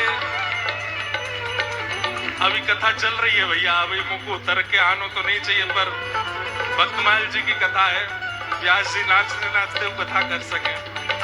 भुजा बनाओ जगन्नाथ जी की तरह, हे जगन्नाथ जगन्नाथ चक्काने जगन्नाथ जगन्नाथ चक्काने लीला चलवारे तू न संभाले तो हमें कौन संभाले, हाँ तू न संभाले, हाँ तू न संभाले तो हमें कौन संभाले, हे तू न संभाले तो हमें कौन संभाले, हे जगन्नाथ जगन्नाथ चक्काने जगन्नाथ ओ जगन्नाथ जगन्नाथ चक्काने चक्काने जगन्नाथ जगन्नाथ जगन्नाथ जय जगन्नाथ जय जय जगन्नाथ जय जगन्नाथ जय जगन्नाथ ओ जय जगन्नाथ जय जय जगन्नाथ जय जय जगन्नाथ जय जय जगन्नाथ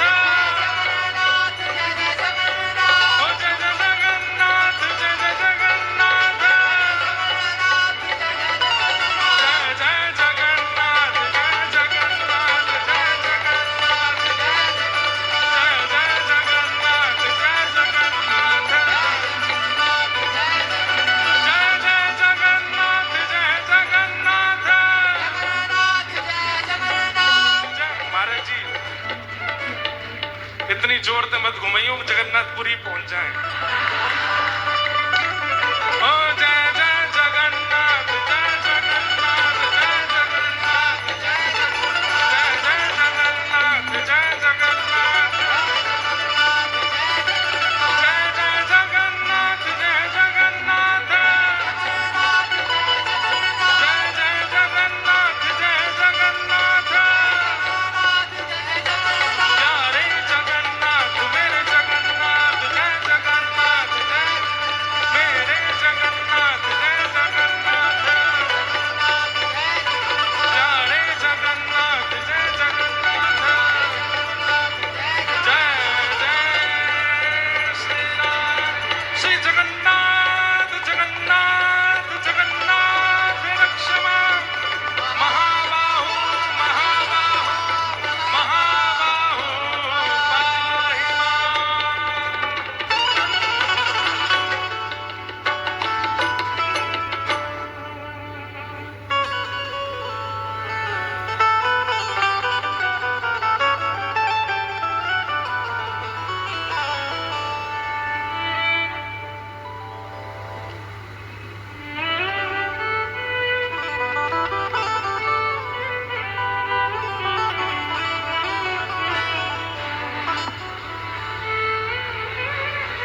जगन्नाथ जगन्नाथ चक्कानैन चक्कानैन लीला चलवारे तू न संभाले तो हमें कौन संभाले तू न संभाले तो हमें कौन संभाले ओ मेरी ये नैया है सिर्फ तेरे हवाले मेरी ये नैया है अब तो तेरे हवाले मेरी ये नैया है सिर्फ तेरे हवाले मेरी ये नैया है सिर्फ तेरे हवाले ओ तू न संभाले तो हमें कौन संभाले तू न संभाले तो हमें कौन संभाले ओ जगन्नाथ चक्कानैन जगन्नाथ चक्कानैन लीला चलवारे तू न संभाले तो हमें कौन संभाले हो तू न संभाले तो हमें कौन संभाले श्री जगन्नाथ महाप्रभु की आहा। आचार्य चरण जगन्नाथपुरी की यात्रा पर गए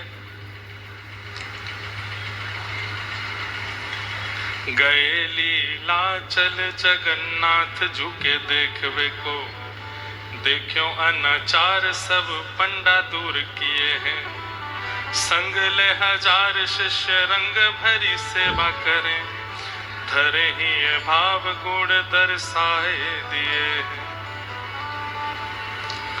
बोले प्रभु वही आवे करी अंगकार में तो प्यार ही को लेत कभू ओ गुण ना लिए हैं तो दृढ़ कीनी फिर कहीं नहीं कान देने लीनी वेद वाणी विधि कैसे जात छिए हैं।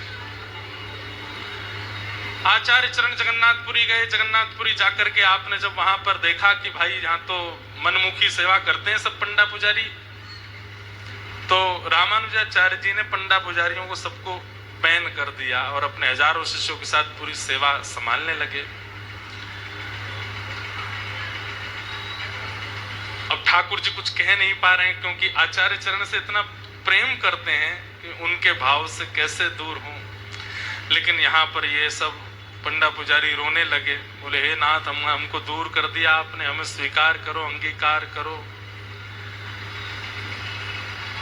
ठाकुर जी ने रामानुजाचार्य जी से कहा कि देखो उनको ही करने दो सेवा और उनको हम सेवा दे चुके हैं हमने कसम खा रखी है कि हम एक बार जिसको अपनी शरणागति देते हैं फिर उसका त्याग नहीं करते हमें अपना नियम निभाने दीजिए आचार्य चरण हम उन्हीं से ही सेवा कर आप रंगनाथ में करो ना सेवा हमारी यहाँ उन्हीं को ही करने दो। रामानुजाचार्य जी बोले बिल्कुल नहीं नियम से विधि विधान से हम करेंगे। 2-4 दिन तक सेवा नहीं करने दी। एक दिन ठाकुर जी बलभद्र जी सुभद्रा जी सुदर्शन जी सब लोग रात में बैठे मीटिंग करें क्या करें। आचार्य चरण ने सब पुजारी बाहर कर दिए। इतने में ही बाहर गरुण स्तंभ पर गरुण जी विराजमान थे। ठाकुर जी ने उनको बुलाया इधर आओ तो क्या करना है। बोले सोते हुए रामानुजाचार्य जी और इनके हजारों शिष्य सबको अपनी पीठ पे लिटा करके रंगनाथ ही छोड़े आओ। ये अभी सब सो रहे हैं सुबह उठेंगे तो सीधे श्रीरंगम में ही पहुंचेंगे। और गरुड़ जी महाराज ऐसे गए हवा की तरह वायु की तरह गए सबको अपने सोते हुए उनके आसन सहित अपने कमर पर बिठाया उड़ करके गए दक्षिण में जाके श्रीरंगम में जाके यथावत सबको सुला के आ गए। सुबह जैसे ही सबकी आंख खुली आहा सवरे विचलित हो गए हम सोए तो जगन्नाथपुरी में ये कहाँ आ गए। थोड़ी देर में देखा तो श्रीरंगम है। ये देख करके श्री रामानुजाचार्य जी के नेत्र सजल हो गए। ठाकुर जी आपने अपने व्रत की रक्षा की है। आपने अपने व्रत की रक्षा की है क्या कि जो मेरी शरण ग्रहण कर लेता है जो सब कुछ छोड़ करके मेरी शरण में आ जाता है उसका मैं त्याग नहीं करता। एक बार जिसको मैंने अंगीकार कर लिया, स्वीकार कर लिया, फिर चाहे वो जैसा है मैं उसका त्याग नहीं करता। रामानुजाचार्य जी ने अपने सब शिष्यों को बताया, देखिए हम आप सब लोग किसी को स्वीकार करके उसकी तनिक भूल पर त्याग करने का मन बना लेते हैं, पर हम कितनी भूल करते हैं फिर भी ठाकुर जी हमारा त्याग नहीं करते। ये ठाकुर जी की भक्त वत्सलता है। रामानुजाचार्य जी अति आनंदित हुए। अब कई कथाएं और हैं बीच में छोटी छोटी, सबको हम प्रणाम मात्र करते हैं। श्री रामानुजाचार्य जी महाराज ने अपना अंतिम उपदेश क्या दिया वो सुने। रामानुजाचार्य जी जब लगा कि अब लीला संवरण का समय है, अभी तो आपने एक कथा सुनी नहीं है। रामानुजाचार्य जी के एक बड़े सुंदर भक्त हुए श्री कुरेशाचार्य जी, उनका चरित्र इतना सुंदर है। अभी तो बहुत सारे चरित्र रह गए पर कहेंगे उनको भी कभी। रामानुजाचार्य जी ने अपने अंतिम उपदेश में क्या आज्ञा की। सब शिष्यगण बोले कि भगवान हमें क्या करना चाहिए, आप कृपा करके हमें बता के जाओ। तब श्री रामानुजाचार्य जी ने प्रथम आज्ञा की कि श्री भाष्य जो हमने लिखा है और वेद शास्त्रों का पठन पाठन और कथन श्रवण करना है, उसी से कल्याण होगा। तब एक शिष्य ने पूछा, अगर महाराज जी कोई इतना पढ़ा लिखा ना हो, कोई विद्वान ना हो और कोई इतना दीर्घ बुद्धि वाला ना हो कि वो ये कर सके, तो उसको क्या करना चाहिए? तब आपने दूसरी आज्ञा की, बोले सामान्य लोक भाषा में लिखे हुए जो ग्रंथ हैं उनका अवलोकन करें। लोक भाषा जैसे गोस्वामी तुलसीदास जी ने रामचरितमानस को सामान्य भाषा में लिखा। हमारे श्री नाभाजी महाराज ने भक्तमाल जी को बड़ी सरल भाषा में, सब पढ़ सकते हैं इसको, ऐसी लोक भाषा में वर्णित जो भगवत यश और भगवत भक्तों के यश हैं, इनका गुणानुवाद सुनो और पालन करो, इससे कल्याण होगा। तब किसी आचार्य ने पूछा कि महाराज अगर इतना भी बुद्धि नहीं हो तो क्या करना चाहिए? कि भाई भक्तमाल भी समझ में ना आ रही, मानस जी की कथा भी समझ में नहीं आ रही, तो फिर क्या करना चाहिए? ऐसे में हमें क्या करना चाहिए? लाला बैठ जाओ, गिटार वाले भैया बैठो बैठो बैठो, कथा सुनो थोड़ी देर,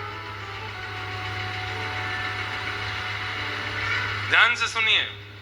पहली आज्ञा क्या की सबने सुनी, दूसरी आज्ञा क्या की सबने सुनी। तब किसी ने कहा कि अगर इतनी भी किसी की योग्यता हो ना हो तो उसको क्या करना चाहिए?